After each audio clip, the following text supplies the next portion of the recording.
Today we're looking at the worst activated abilities on Magic the Gathering cards. I'm gonna start off with the Beast Breaker of Balaged. This is a grizzly bear. Literally, it's a green 1 generic. It's also not particularly exciting in any way, but it gets worse. All right, it's got the level up mechanic, which, by the way, is one of the absolute. It's a pretty bad mechanic. Like, it didn't really. It's sort of cool, but the execution wasn't there. I have to sink 3 mana to get to level 1 over here. And if I get to level 1, it's all of a sudden a 4/4. So we are at 5 mana for a 4/4 creature. Now, for an additional 12 mana, it will be a 6/6 Trampler. So to 12 mana plus the original 2, that's 14 mana for a 6/6 Trampler. Not quite Primeval Titan power. Anyway, pretty garbage card. All right, let's go with Fred. Fred with the Jungle Delver. Jungle Delver. Sounds familiar to me. Oh, yes! We have a green 1/1 Merfolk Warrior for a whole 4 mana! We can put a +1/+1 counter on the Jungle Delver. Now, to the credit of the Jungle Delver, if you have infinite mana, you can actually pump this thing up infinite times. But that's the only benefit. If you have infinite mana, you can probably win in a million different ways. Toilet Duck with Pang Tong. The Young Phoenix. We have a white 1 generic 1/2 legendary human advisor. On your turn before you attack, you may tap Pang Tong to give any one creature +0/+2 until end of turn. I have to do this ahead of time. Come on, is this seriously how it works? Target creature gets +0/+2 until end of turn. Activate only during your turn before attackers are declared. This is terrible. So I don't even get to attack with this thing, and my opponents know exactly which creature is going to get the buff. Absolute stone cold trash. Your friendly neighborhood idiot with Liliana Death Wielder. Well, which one? Come on, you gotta tell me which one's the worst one of all these things. +2, put a -1/-1 counter on up to 1 target creature. That kills creatures. Though I have to admit, 7 mana for that ability. Not particularly hot. -3, destroy target creature with the -1/-1 counter on it. Okay, some assembly required. And the last one is actually pretty good. Return all the creature cards. I'm assuming it's this -3. Usually the black planeswalkers, you just kill the thing. No assembly required. I gotta put a counter on it first and then kill it later. I need to use 2 planeswalker abilities to kill 1 creature? Absolute abomination. With the Blaster Mage. We got a red 2 generic 2/2 Spell Shaper with red tap. Discard a card from your hand to destroy target wall. Would have been fantastic to blow up all those defenders on the, what's it called? On our, like, cannot attack tier list. Well, we didn't even mention many because they're all garbage. Yeah, that's right. Don't get up, I'll show myself out. Jacob with Kefnet. Kefnet the Mindful. Kefnet the Mindful is a blue 2 generic 5/5, flying indestructible. Can't attack or block unless you have 7 or more cards in your hand.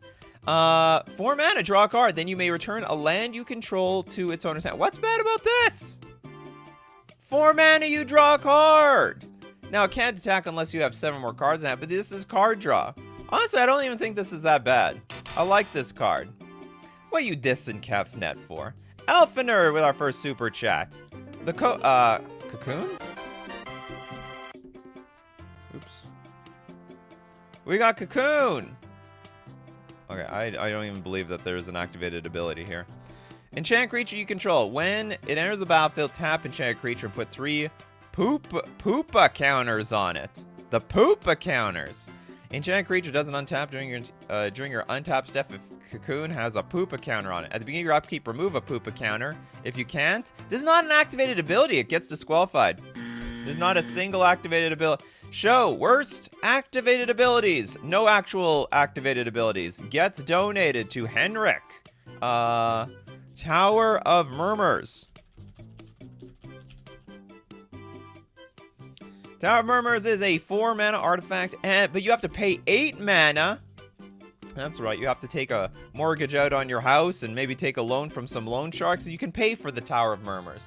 Tap! Target player puts the top 8 cards of their library into their graveyard. Is that all? Not exactly a mill player's dream. I don't know, if they're starving for mill cards, I guess they could play this damn thing.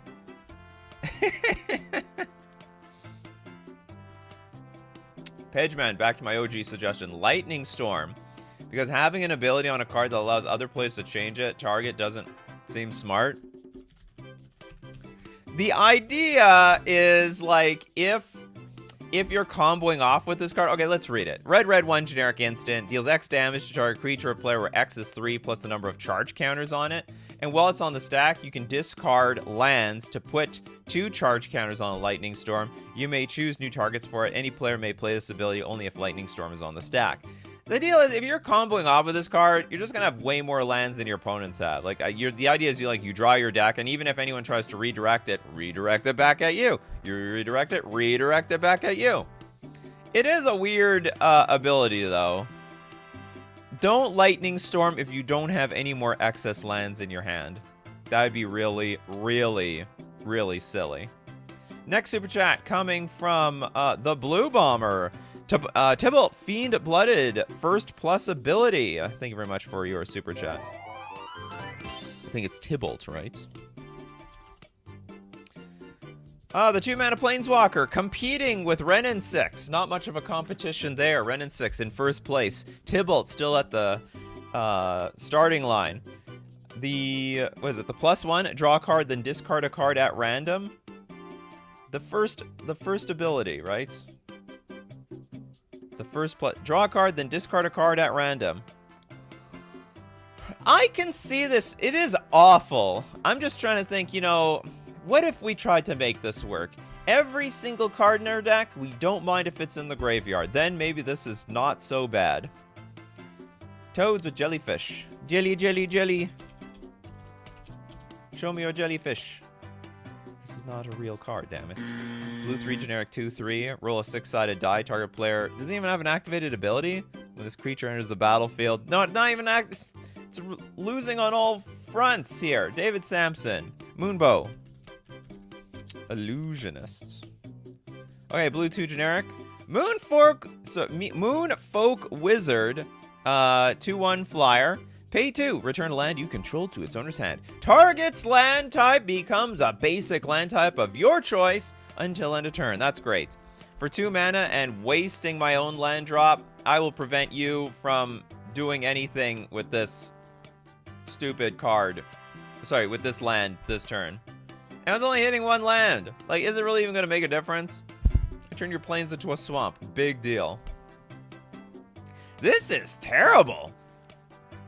I mean, maybe to the Merfolk players, they would want the land walk, because this also is in blue, but really, this is stone cold trash. You little Tad with the Coral Reef.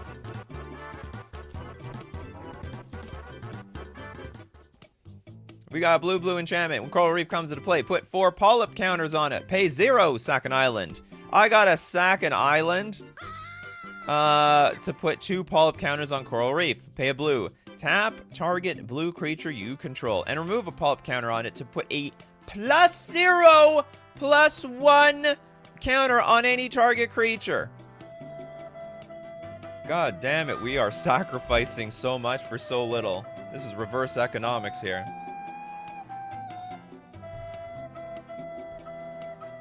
Don't touch the Coral Reef, people. It won't do any good for you. Someone to foresee. Rune of Protection lands. Isn't useful at all? What lands are dangerous these days? Maybe Mutavault. Oh, Inkmoth Nexus, actually. This would prevent damage from Inkmoth Nexus. Danger! Okay, it's a white 1 generic. It's a basically circle protection lands. We gotta pay a white to prevent all the damage. And it's cycling. It's the... I can't even say it's honestly the worst Circle of Protection. I think Circle of Protection blue is probably worse than this. Stops Valakut. Look at that. Look how good Rune of Protection is. It's a good activated ability. And you can cycle it, worst case scenario. It sounds niche, but it hits all the, like, super big important cards. Alpha Nerd. Arkham Sly. Or Slay? Oh, it literally is a sleigh. The Arkham is going to become Santa Claus. We got a 1-mana artifact. Pay 2, tap. Attacking this turn does not cause target creature to tap. It gives it vigilance. You cannot use this ability if defending player controls no snow-covered lands. So this is a punishment for your opponent controlling a snow-covered land. Imagine I was just playing snow-covered lands for aesthetic purposes, and then someone pulls out the Arkham's Sleigh to give their creatures vigilance. Yeah, this thing is grossly very niche, and it's not even clear if it would be any good. All right, what do we have? Let's go with Circle of Protection Shadow. Is that real? Circle of Protection Shadow. Good only in Tempest Draft? Oh my god, this exists from Whale of Darkness. Whale of Darkness knows everything about the darkness. Alright, we've got white 1 generic enchantment. Pay 1, prevent all damage to you from a creature with Shadow. There's actually like one competitive creature right now with Shadow. Is Dothy Voidwalker. Basically bring this in, protection from Dothy Voidwalker. Alright, next up we got Platonic Liquid with Avizoa. Avizoa is a blue 3 generic 2/2 flyer. Skip your next untap phase. What a strange ability. Avizoa gets +2/+2 until end of turn. Use this ability only once each turn. In exchange, oh, you can only use it once. It's so little gain for such a high cost. What is it going on in the background? It looks like Eldrazi's, like, what is this? What is this set? The Weatherlight? The Weatherlight predicted the Eldrazi. They're all Emrakuls in the background. Look, it's this tentacly looking jellyfish creature. Or is that what an Avizoa is? Maybe it is. Gillam with Master of Arms. Is a white 2 generic first striker. It's a 2/2 creature. Pay a white 1 generic. Tap target creature blocking Master of Arms. Oh yes, this is like one of the worst. This is one of the worst activated abilities. So somebody told me in the comments section that way back in the day, that if a creature was tapped, it would deal no combat damage. Hence, why this ability was even useful in the first place. Can anyone confirm if that rule was true? I do not. I was playing since 1999. I don't recall that rule being a thing, but maybe this predates that, because this is definitely back in, like, what was that? 1997, 2 years before I even started. It used to be good. All right. We're going to have to just... Yes, it's true. All right, the truth has come out. The Master of Arms. You didn't age well with the rules, that's for sure. Bryce! Let's go to... Whir of Eons. Oh, Tower of Eons? Yeah, I think... Oh, yeah, let's go... You put a space. Let's go to the Whir of Eons. No, let's go Tower of Eons. It is a 4-mana artifact. Pay 8. You gain a life! Fantastic! For the life game players out there, you gotta live to be able to play it. That's the tricky part. That's always the tricky part, isn't it? Jacob with Gelid Shackles. It is a white aura enchant creature. Can't block, and its activated abilities can't be played. For 1 snow mana, enchant creature gains defender until end of turn. So, okay, it can't block. Oh, but it can attack. So you basically remove the ability to block, but if they have snow mana, they give themselves the ability to block in. Why is it allowed to attack? I feel like if you can't block, you shouldn't be allowed to attack either. Tony, the Shellkin the Brownie takes care of the banding. Thank God. Shellkin Brownie. I feel like we've seen this card before. Green 1 generic. 1/1. Tap. Target creature loses all bans with other abilities until end of turn. If only bans was back.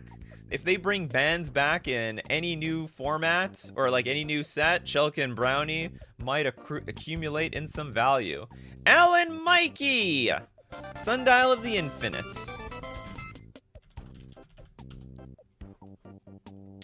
This is not a bulk rare. Two generic artifact, pay 1 tap, end the turn. Activate this only during your turn. This card's actually good. There's a lot of use cases for ending the turn. If your opponent tries to win the game on your turn, you end the turn. It's like a counter. It's like the super counter spell. Now it comes at the cost of like ending your turn, but yeah, like look at everyone's like, no. Also, it's like a $11 card. $11, $11.50. It didn't get to $11.50 all on its own. It had to earn that reputation. So we'll donate your super chat. Don't worry, the super chats don't get wasted. Give to King Ginger, Destiny Spinner. Spinning that destiny.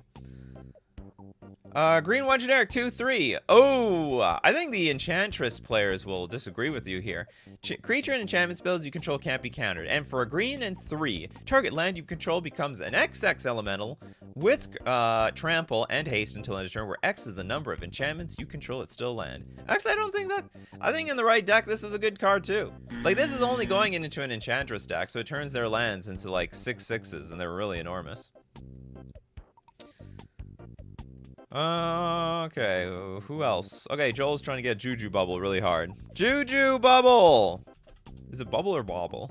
A lot of bubbles and bobbles in this game. Pay 1, cumulative upkeep of 1! It's a 1-mana artifact. If you play a card, bury Juju Bubble! For a whole 2 mana, you gain 1 life. That's value right there. So, like, some people, I do think this is, like, the worst card in Magic the Gathering. Maybe I am wrong because some people pointed out that if you have infinite mana, you can gain infinite life off of this. But if you have infinite mana, I think you can do a whole lot better things than gain infinite life off. It's not even going to be infinite. You have to end somewhere. You have to stop. You're not perpetually gaining life like compound interest. And eventually infinite damage will beat your Juju Bubble's infinite life. I mean, I guess if the Juju Bubble's on the battlefield perpetually, infinite life always beats infinite damage. Infinite life defeats the evil of infinite damage. Ches Wiz with a Crowl Swarm. It is a black 4 generic 4/1 insect war with flying. Pay a black 2 generic discard a creature card. Return Crowl Swarm from your graveyard to your hand. Oh, it's not even on the battlefield. So, this is a weird card. You have the ability to, I guess, discard a reanimator target or something. This is very underwhelming, though. So for 3 mana, and then the next turn I can play it again. It's a 4/1 flyer. That's a lot of mana for a 4/1 flyer, in my opinion. Next up, we have Alpha Nerd with Sorrow's Path. Oh yeah, this is a very bad activated ability. Infamously terrible. Land that doesn't add mana. Choose 2 target blocking creatures an opponent controls. If each of those creatures could block all creatures that the other is blocking, remove both of them from combat. Then each one then blocks all creatures the other was blocking. Whenever Sorrow's Path becomes tapped, it deals 2 damage to each creature you control. In exchange for that weird combat trick, you Pyroclasm your damn self. Why is that a recent card and uncommon? Was that that last one? It's Guilds of Ravnica. It's Guilds of Ravnica, or are you talking about the earlier one? No, I think you're talking about the creature. Umail with Tomb of Rambi. The Tomb. Is it Arami? Tomb of something. Oh, it's Tomb of Arami, legendary land. Tap. Add a black to your mana pool. If Tomb of Arami deals 1 damage to you if you don't control an ogre. Okay, black 2 generic. Tap. Sacrifice all lands you control to put the legendary 5/5 Black Demon Spirit creature token with flying named Orami into play. That's right. At the low cost of all your real estate. You better win with that 5/5. It's a legendary creature. So you pump.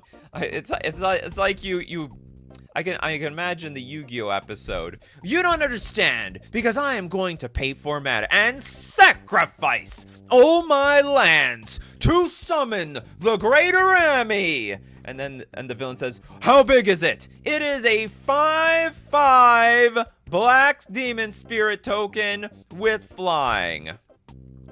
And then they come into the realization that it's like, you know, it's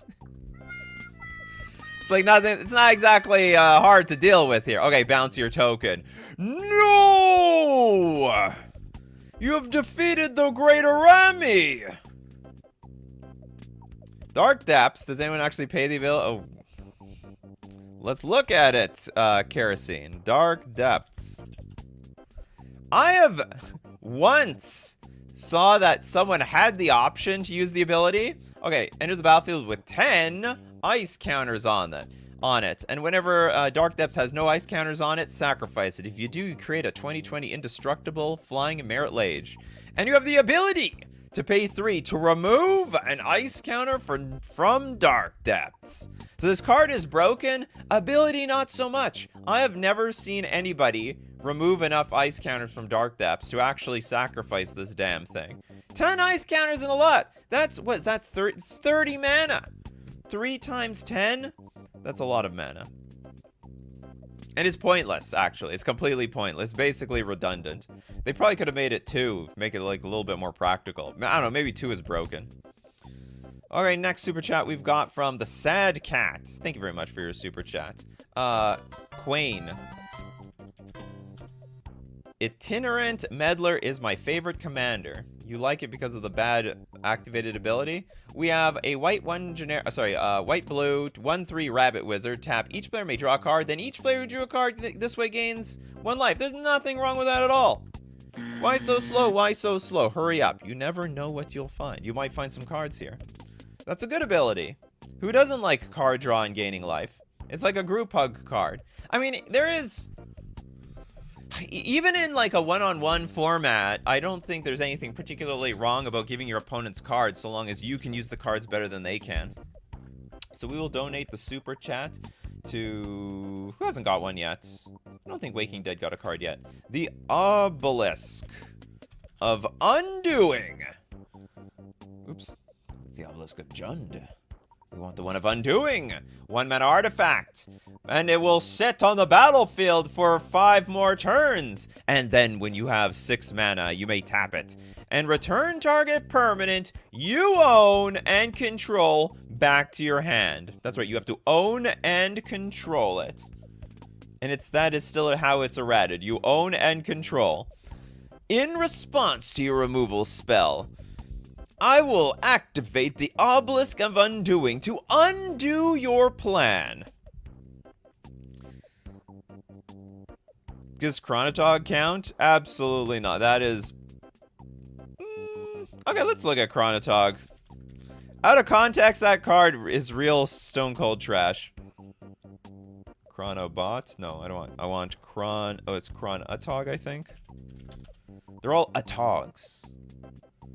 There we go, Chronotog. Okay, out of context, Chronotog. Blue 1 generic, 1/2. Skip your next turn. Chronotog is +3/+3 until end of turn. Uses ability only once each turn. Actually, sometimes that last card, right? That got +2/+2.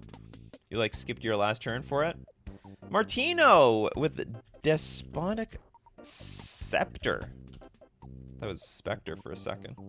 Okay, we got 1 generic artifact. Tap. Destroy. Target permanent you own. What? I'm blowing up my own stuff? It's also cheap as hell. How do you use this thing? 1 mana. You know, it's like, the cost is so low. It's a 1 mana artifact. You tap and you destroy your own thing. I guess you could use this really well if you steal your opponent's stuff and you have to give it back until end of turn. Oh no, but it has to be stuff you own. Yeah, own, not control. So I literally can't even steal my opponent's stuff, swipe it, yoink, do the old yoink and sack. Everyone loves the yoink and sack. It's like a terrible sack outlet. It's a good sack outlet. It's 1 mana. Although, you know, you have to tap it. You only get one. But you blow up anything you want.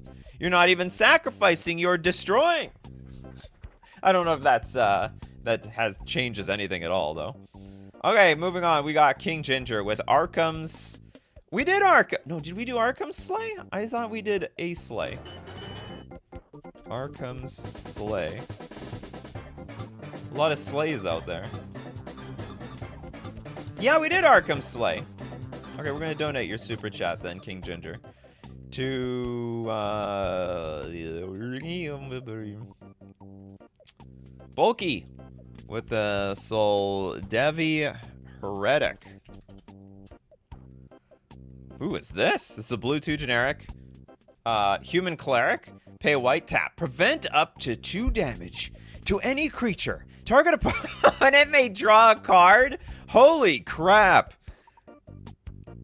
Yeah, that's terrible. I am not going to prevent 2 damage in exchange. I mean, I guess I keep my creature alive. It doesn't die in combat. But I really don't want to give my opponents more cards. They're going to have more creatures than I can deal with. That's going to be a problem real quickly. Leaf on the Water with Takeno's Cavalry. It's a white 3 generic 1/1 human samurai archer with a Bushido 1, which means when it blocks or becomes blocked, it gets +1/+1. Now tap Takeno's Cavalry deals 1 damage to target attacking or blocking spirit. It's a spirit hunter, is it? It's off. So, oh man, this is like just so much worse than what is it? Tim? Prodigal Sorcerer. Prodigal Sorcerer is 3 mana 1/1 deals 1 damage to anything. Attacking, or it doesn't matter if it's attacking, blocking, sitting on the bench, laying down, sleeping, and also doesn't care if it's a spirit. So it's just a strictly worse version of that. Stephane Roy with a super chat I gotta dig for. You paid the small money. Okay, what do you got, Stephane Roy? I'm gonna look. I will dig. I appreciate if you donate $2 or more. Okay, so I found you. But what is your super chat? Do you post anything? Some people post immediately after they accidentally donate $1. I see nothing here. So we will donate your super chat to Blacklands Geo, Soldier of Fortune. I see you actually re-super chat, so we'll get to it when we get to it.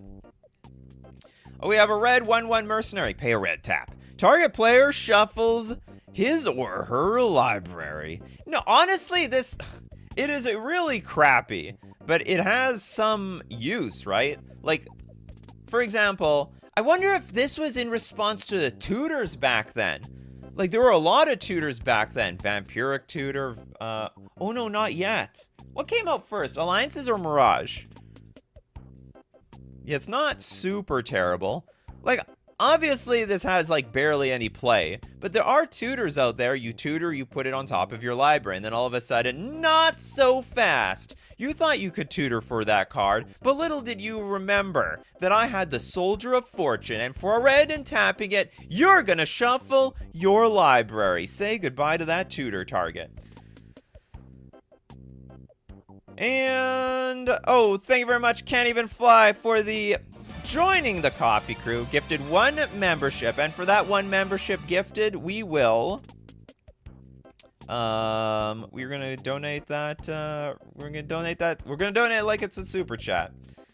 Nadger with cement shoes. Did I have an activated ability? Cement shoes, 1 mana. Equipment. Equipped creature has +3/+3, and as at the beginning of your end step, tap this creature. Equipped creature doesn't untap during its controller's untap step. It technically has equipped too. I don't know about this card.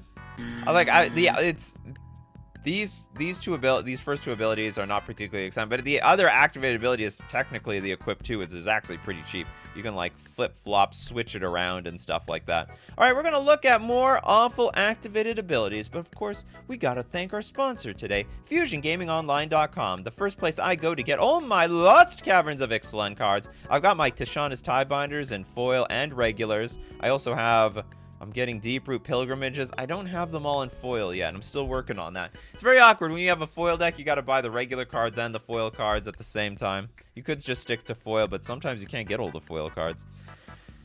And if you want to be like me, you're going to use coupon code Nikachu at checkout to get 5% off all your purchases at FusionGamingOnline.com. Let's not also forget Mana Traders, the premier place for renting digital Magic cards on MagicTheGatheringOnline.com, where you can play Standard, Pioneer, Modern, Legacy, Vintage. They got Vintage Cube. You can play Commander. They've got it all.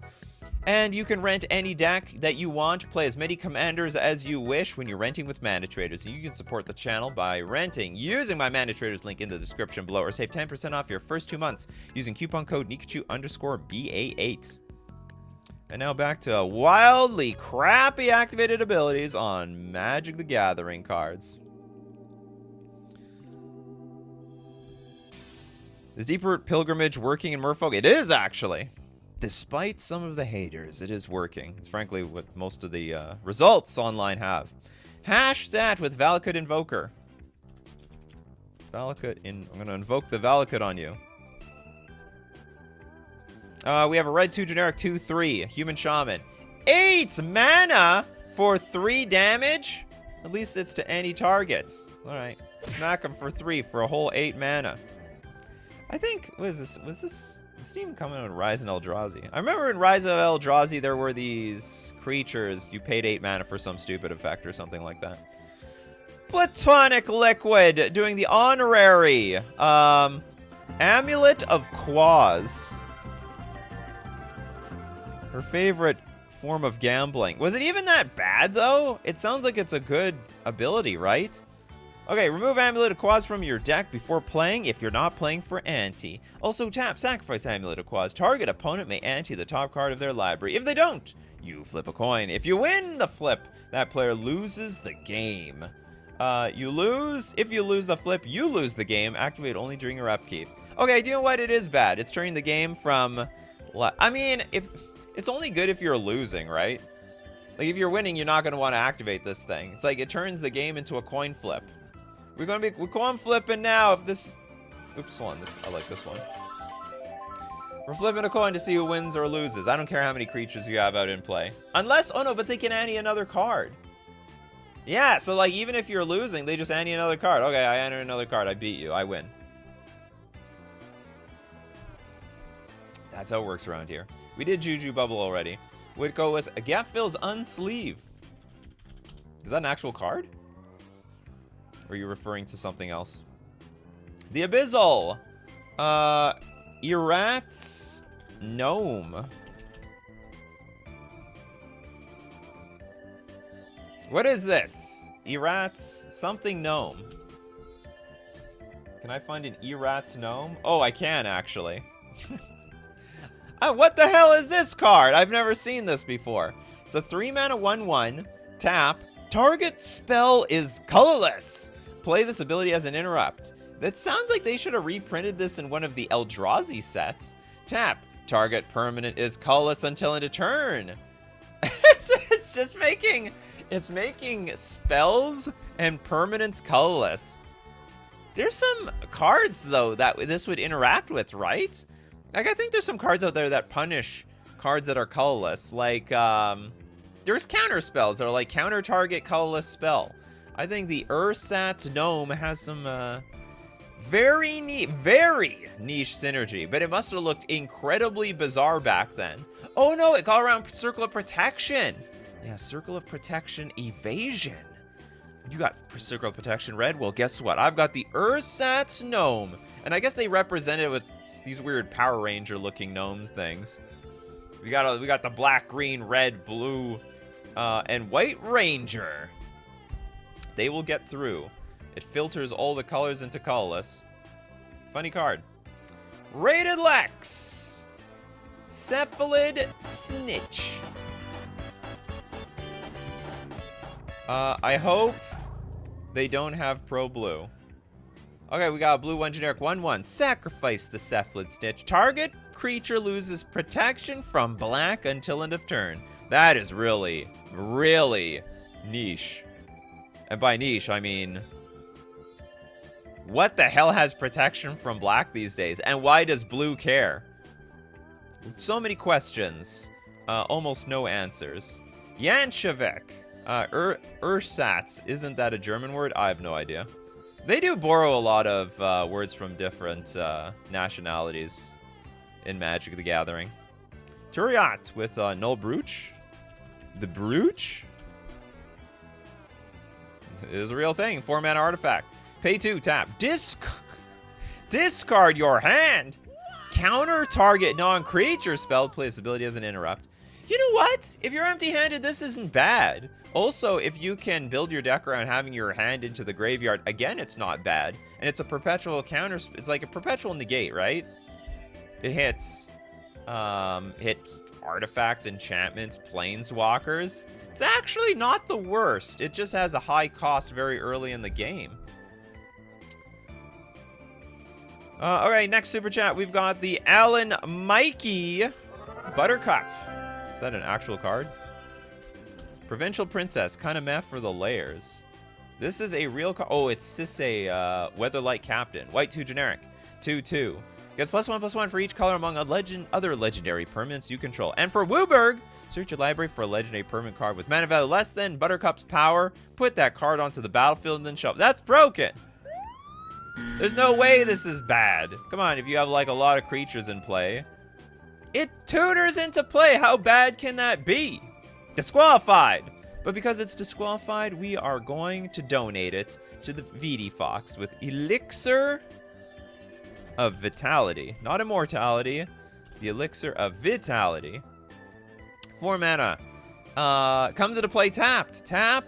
You gain 4 life. Okay, but we also pay 8, tap, sacrifice it to gain 8 life. Hey, you can't be killing the golden goose to get all the eggs at once here. You gotta slow down. That's so damn greedy. You can tap this for 4 life every single turn. I mean, I guess this is like if someone's attacking you for 7 and you're at 4, I guess you have to sack it and get the 8. You have to pry open that golden goose once in a while. You gotta pry open the golden goose. There, yeah, the second ability is just so terrible compared to the first ability. Next up, we've got Stephen Roy with Racolite is very bad. Is it now? Racolite. Is it Stephane or Stefan? I got the E at the end over there. You know, whenever the names Stephane, Steven, Stefan, it always confuses the hell out of me. Okay, we got Racolite, 6 mana artifact, pay 2 to prevent the next 1 damage that would be dealt to target creature or player this turn. Return Racolite. Return it to its owner's hand at the beginning of the next end step? Holy crap! 1 damage? We're paying 8 mana to prevent 1 damage? This came from Antiquities. This was a busted set. 1 damage. Prevent 1 damage to any target. If Racolite is used. Can I stack this at least? This is the worst crap I've ever seen. Because it really looks like I'm spending 8 mana to prevent... like, maybe you can stack it a little bit. I can sink up to 12 mana to prevent 3 damage. I still have to return it to my hand and then replay it for 6. Okay, what does Urza have to say about this? Urza, explain yourself. Urza was the first to understand that the war would not be lost for lack of power, but for lack of troops. I have a feeling it makes no difference. Also, it's a poly artifact. What does that mean? Gets shut off when it gets tapped? It's at end of turn, so you can stack it. It's terrible. Yeah, make your best use out of the Racolite. Before the Racolite gets you. Oops, with the Fire Shrine Keeper. It's a red 1/1 elemental with menace, 8 mana tap. You have to sacrifice it. Deals 3 damage to each of up to 2 target creatures. It's like a slightly worse than that 3. I mean, it's really weird. It's a 1 mana 1/1, and it probably will just never use this ability. What red deck is flooding out that? Like, if you're flooding out that hard, you're dead. You're lost. And you're probably just going to go straight to the face if you even get the chance. Next super chat from Spectral Maniac. Bolduvian Shaman. Maybe the epitome of old jank. Absolutely. Okay, I'm not reading this. There are some cards I'm not reading all that text. I'm very sorry. Congratulations, or I'm very sorry for you. Okay, tap. Change target text of target white enchantment you control that doesn't have commutative upkeep by replacing all instances of one color word with another. That enchantment gains commutative upkeep. Ah, that's right. The blue deck really desperately needed to, remove that Circle of Protection blue. It was really harassing the merfolk, and other decks were like, what, genies? I guess the Djinns back then. There might have been a Djinn Kindred deck at the time. Neo Bullseye, about Fire Shrine Keeper. What I'm reading here is that the shrine was so old the Guardian exploded the moment it was activated. It's a flavor. It is a flavor win if you look at it like that. It's a flavor win. All right, Kevin with the Book of Wrath. Book of Wrath, 6 mana artifact, 2 mana, pay 2 life, draw a card. That's actually not bad. I know it looks really expensive, but it's hard to get effects like this in the game. It's worse than other ones. I think there is like 4 mana, tap, draw a card or something like that. Or maybe I'm mistaken. I don't know. What is that old card? I think it's 4 mana. Maybe it is that. It's just 4 mana, tap it, and you draw. No, it's not. It's like maybe it's a 4 mana artifact, but then you pay for it to draw a card. I can't remember. Look, I'm not playing this card, but I've seen worse. Look, see, even your friendly neighborhood idiot would play it. See, it's bad for 6, but I would still run it. Everyone played this back in the day, in the SoulNet day. Okay, next up we've got King Ginger with the super chat. Savage Knuckleblade. I hope this counts. Which ability? Okay, 3 mana for a 4/4. This creature wasn't bad in the Khans of Tarkir days. You could get that on turn 2. 3 mana. Gets +2/+2 until end of turn. Activate this ability only once each turn. Don't be getting broken with this. 3 mana. Return Savage Knuckleblade to its owner's hand. And pay a red. Savage Knuckleblade gains haste until end of turn. These are actually very good abilities for this card. They cap the first one because if you have infinite mana, you just kill somebody with the damn thing. The second one is just good to protect it from removal. You know, you do the old yoink. Or you try to kill my Savage Knuckleblade. Yoink! Go back to my hand. It'll be back. I'll be back. And it was back. Okay, so we'll donate the super chat to the Tan Pineapple. Love the name, love the avatar. Oasis. Tap. It does not tap for mana. Tap, prevent the next 1 damage that would be dealt to target creature or play. Just target a creature this turn. Absolutely, it counts. At the low cost of your damn land drop. What's sad is, you know, there's so many of these land arts I like. I like this art on this land, but it's useless. I can't use this damn thing. Chezwiz, Sandstone Dreadfall. Oh, sorry, Deadfall. 3 mana artifact, tap. Sacrifice 2 lands and a Sandstone Deadfall. We're all going down together to destroy target attacking creature. That's it. Man, what did it cost? 3 permanents. What did it do? It killed 1 attacking creature. It's not even guaranteed to even kill them. They don't even have to attack. Oh, I guess you don't have to tap the lands at the very least. So you do have that going for you. Panda. Oh, Panda, thank you very much for your super chat. Forge Boss, once per turn to burn. The boss. I'm the boss around here. The Forge Boss. Okay, we have a red, black, 2 generic, 3/4. Whenever you sacrifice one or more other creatures, Forge Bouse deals 2 damage to each opponent. This ability triggers only once each turn. Not an activated ability. Disqualified. So we'll donate your super chat to... Who hasn't got something? I don't think Dinglebag got something. The Razor Boomerang. That is one of the worst pingers on the face of the earth. 3 mana. Equipped creature has tap at unattached Razor Boomerang. Razor Boomerang deals a single 1 damage to target creature or player. Return Razor Boomerang to its owner's hand. Very flavorful. Absolute stone cold garbage. You have to see. You still have to re-equip it. It's 5 mana for 1 damage. And you have to tap the damn creature after that. A lot of tapping. Tippity and tapping. Okay, Panda, you have another super chat.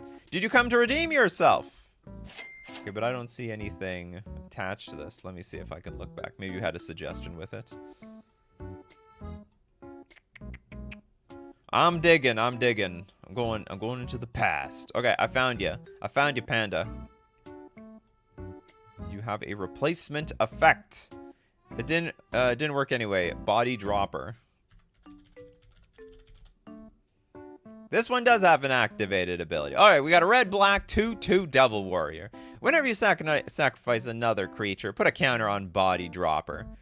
It'll get stronger for every body it's dropping. Should have joined the World Wrestling Federation. We have a red-black sacrifice another creature. Body Dropper gains menace until end of turn. I have to say, that is very underwhelming.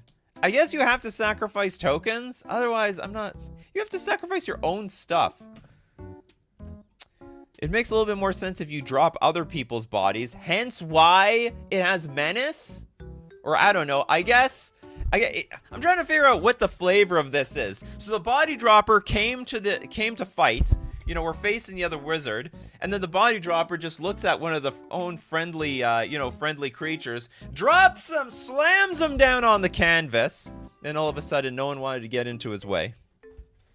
But what about the damn creature you slammed on the canvas? Okay, let's. Do we have Kevin? With the obelisk. Oh, we did the obelisk of undoing. Okay, Jeff with Deepwater. You said please. Ooh, this is an oldie. Look at that art. Good old hammerhead shark and a ship. Okay, we have a blue enchantment. One blue. All mana producing lands you control provide blue instead of their normal mana until end of turn. That's exactly... Wow, I didn't know that my blue lands can now tap for blue. And you also need double blue in the first place even to cast this thing. That is just great. All mana produce. I guess the only benefit to this is that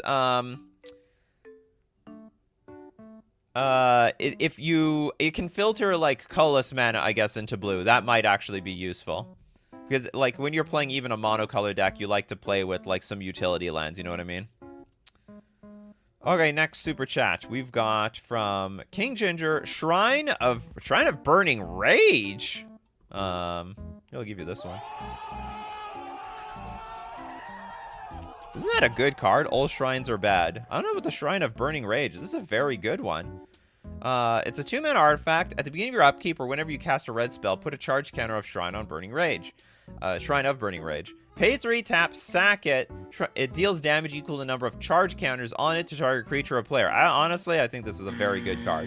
There's a lot of red decks that like to play this card. You're supposed to play it in a burn deck. You play it for 2, and then every turn you get a counter, but then every red spell you play gets a counter, and then you like sack it for 10 and kill your opponent. I think even in Commander, this might have some legs, because you can play a lot of spells in one turn in Commander. Real different with the Shorekeeper. So I'll donate this one again. Okay, we got a blue 0/3 Trilobite. Very, very sad looking specimen. And for 8 mana, we can sacrifice you to draw 3 cards. Ability is not so bad. It's attached to a damn 1 mana 0/3. And then you have to wait an eternity to sacrifice this damn thing. Okay, Pedgeman wants me to go back to the Elixir of Vitality, reread it. It sacrifices for 4 life as well. What? Elixir of Vitality. Oops, no. Why am I doing this? Okay, pay 8 tap, sacrifice it, gain 8 life. How are we gaining the 4 life? Oh, you have to sacrifice that one too. What the hell? I thought you just tap and you getting 4 life. Oh my goodness. This got even worse. So, you either tap it. This is like so much. The second ability is still even worse. This is unbelievable. Yeah, Nikachu, you guys can make a fan club of me not reading the damn cards in the comments section. Okay, who didn't get a card yet? I don't know if Jess got a card yet. Oh, we did Avizoa. Don't know if the big squid got, no, we did Obelisk of Undoing. Here, we'll give one to Dinglebag. The Acolyte of Zathrid. It's a black 0/1 human cleric with black 1 generic tap. Target player loses 1 life. It's a really crappy pinger. We've seen better. What a sad life this the Acolyte is. Okay, Lynn, have we done Urtai Wizard Adept? No, we have not, but why would it be so bad? Okay, so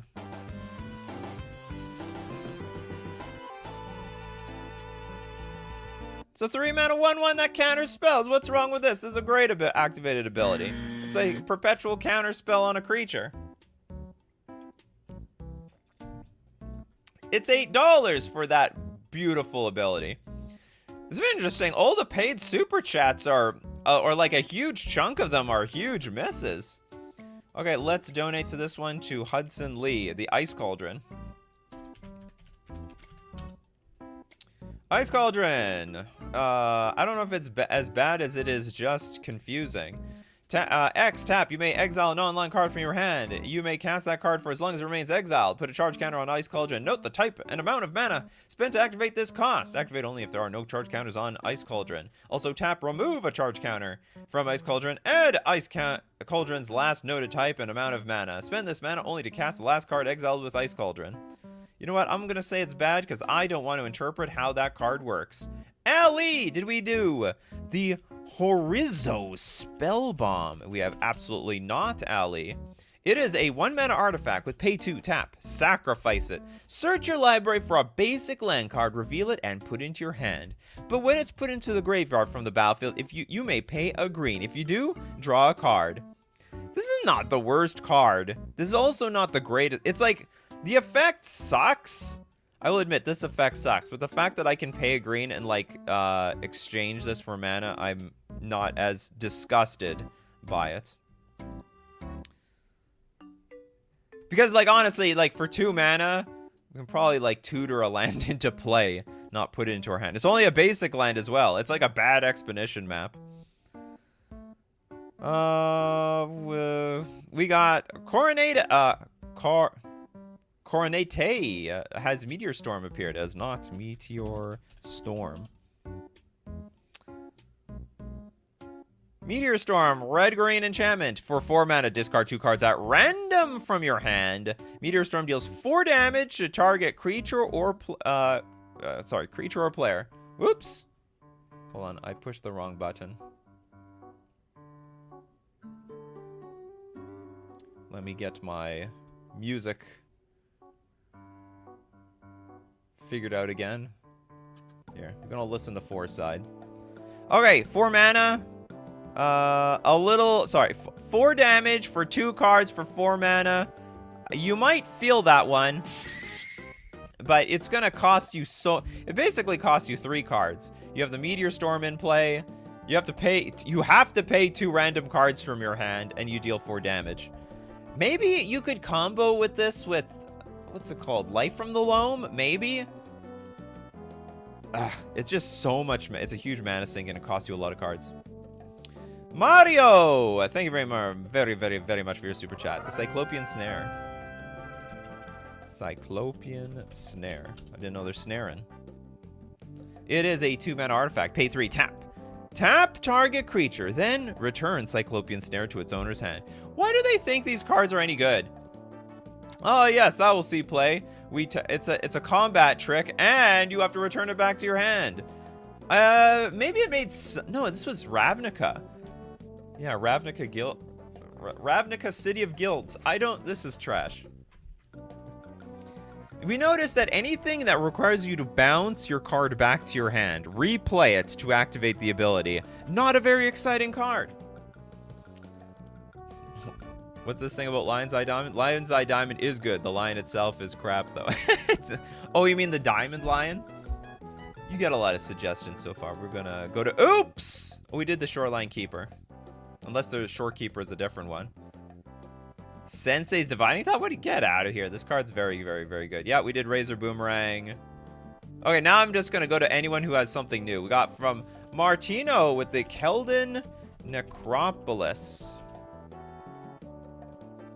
It is a legendary land that taps for a colorless mana. And for 5 mana, you can sacrifice a creature, deal 2 damage to a creature or player. I actually like it. I like this card.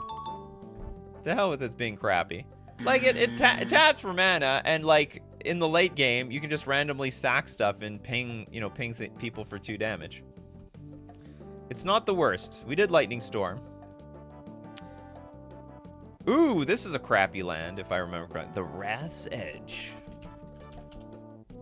Not the Razor's Edge, the Wrath's Edge. We add a colorless mana to our mana pool, or we pay 4, tap, sacrifice a whole land to deal 1 damage to target creature or player. That is not a lot of damage. Imagine that in a commander game. Oh, I'm going to sack my land, ping you for 1. Yeah, whatever.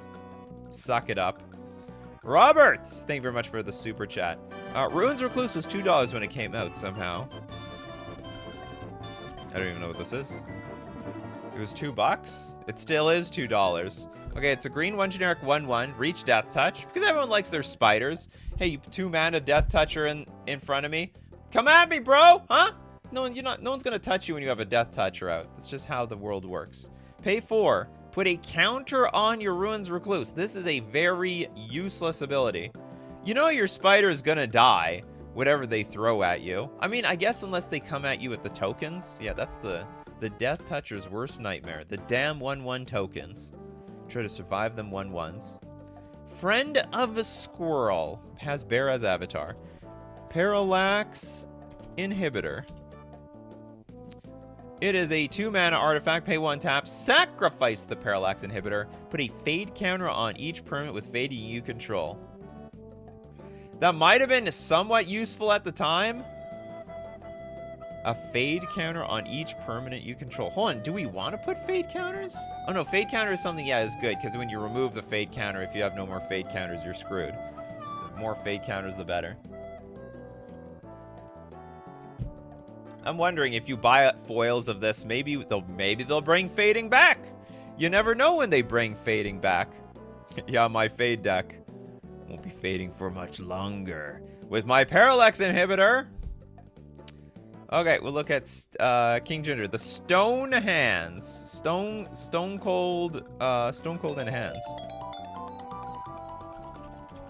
If it doesn't count, I give up. Well, the thing is, you gotta give us some bad activated abilities. Okay, Fire Breathing is a pretty bad card. It's a 3 mana Fire Breathing card that gets +0/+2. I'll count it. This is weak, though. It is one of your weaker suggestions. Hell, even with infinite mana, you can still kill somebody with this. They're gonna kill you. Kill Fading, bring back Mana Burn. We got the Sub Stab. Sorry, Sub... I'm guessing this is Sob Stab? Or Sob Tab? Is this a real card? Oh no, whoops, no, that... Writing your name. Camel! We got Camel! It's got Banding. It actually has no activated ability. All creatures with attacking in a band are immune to damage by deserts. No activated abilities. Disqualified. I think we did Apocalypse. Did we do Apocalypse Chime? Apocalypse Chime. I think we did it. Maybe I'm wrong. Oh, we didn't actually. Pay 2. It's a 2 mana artifact. Pay 2 tap. Apocalypse Chime. Sacrifice it to bury all cards from Homeland's expansion. It will be very, very niche, narrow. Probably will never even come up in the game. Okay, we got Matthew Burras with the Rat's Edge, the worst legendary land ever. And while that is true. Unfortunately, you got sniped, Matthew. I'm very sorry about that. But I appreciate your suggestion. And we will donate your super chat to the Achievement Slayer with Dieo Chan, Artful Beauty. Okay, this does have an activated ability, even though it doesn't look like it. Is a red 3 generic 1/1 tap to destroy target creature of your choice. Then destroy target creature of an opponent's choice. Oh god, it's an eye for an eye here. Activate only during your turn before attackers are declared. Oh my god! So like, it's not like I'm gonna blow up they're gonna blow up something much more worthwhile than what I'm blowing up. You have to of an opponent's choice, you have to like be colluding with somebody. It might not be bad for commander because you're only going to activate destroy target creature of your choice, then destroy target creature of an opponent's choice. So you can choose someone else. So I blow up Christine's creature, but I let Bobby choose what creature I get blown up. As far as I'm understanding this card. Like, whoever's the controller of the creature I blow up may not necessarily be the person who's choosing afterwards. Interesting card. Panda TV, did you do the card Recollite? We did Recollite. Yep, we did do Recollite. Sneak Attack, the creature gets exiled. Come on, get out of here. That's an amazing card. Okay, we got the Big S the Collector with Tidal Flats. It is a blue enchantment. With double blue, all your creatures that are blocking any non-flying creatures gain first strike until end of turn. The attacking player may pay 1 for each attacking creature to prevent the Tidal Flats from giving that creature's blockers first strike. That's great. So I attempt to give your stuff first strike. If it fails, your opponent can spend 1 mana to make sure your suggested thing fails. Okay, Darkest Angel is donating to Toads. Toad's suggestion. Okay, I look. All right, Toads, what do you got? I'm gonna look for Toads. You guys are going crazy in chat right now. A lot of active. Oh, I found him. I found him! Okay, Island Fish. Is that it? Island Fish Jason's? Okay, we got the blue 4 generic. 6/8. Does he even have an activated ability? Okay, hold on. Let's... Island Fish Jasconius doesn't untap during your untap step. At the beginning of your upkeep, you may pay triple blue. If you do untap Island Fish Jasconius, it can't attack unless defending player controls an island. When you control no island, sacrifice Island Fish Jasconius. Disqualified. Whoops, this is nothing. This is, it doesn't work. It has no activated ability. You super chatted for a card that got disqualified? That's a first. We've never seen that one before. We've done Juju Bubble. I don't know if we've done the Agent. Agent of Xiaoku? The Agent of Xiaoku. It's a black 1 generic. 1/1. Pay a black 1 generic, sack a land. Target creature gets +2/+0 until end of turn.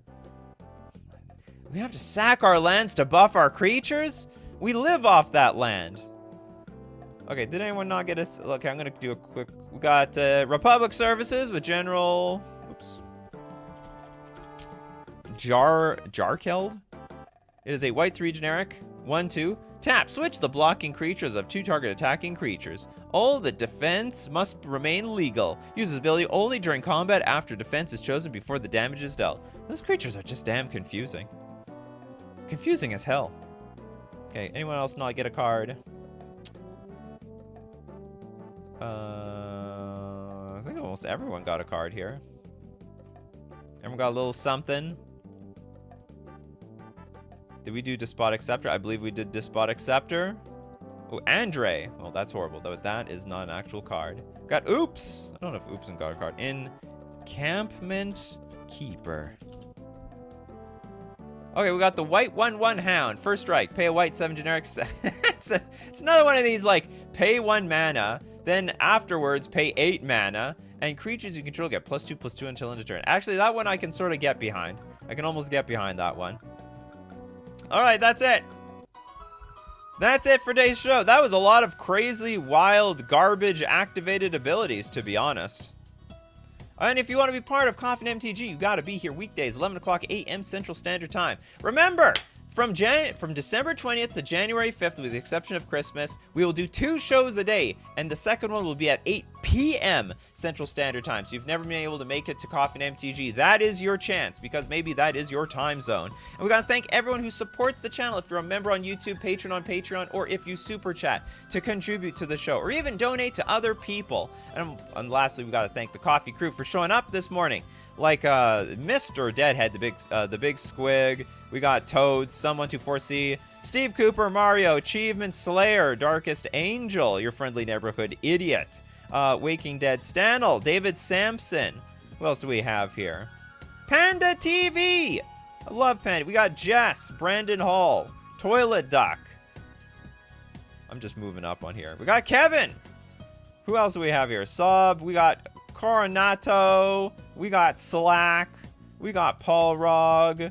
We got Andre. We got everybody, because you guys are the show. So as usual, my coffee crew, keep brewing up them coffees, and we will keep brewing up the magic. Take care of yourselves, and I will see you at the next cup.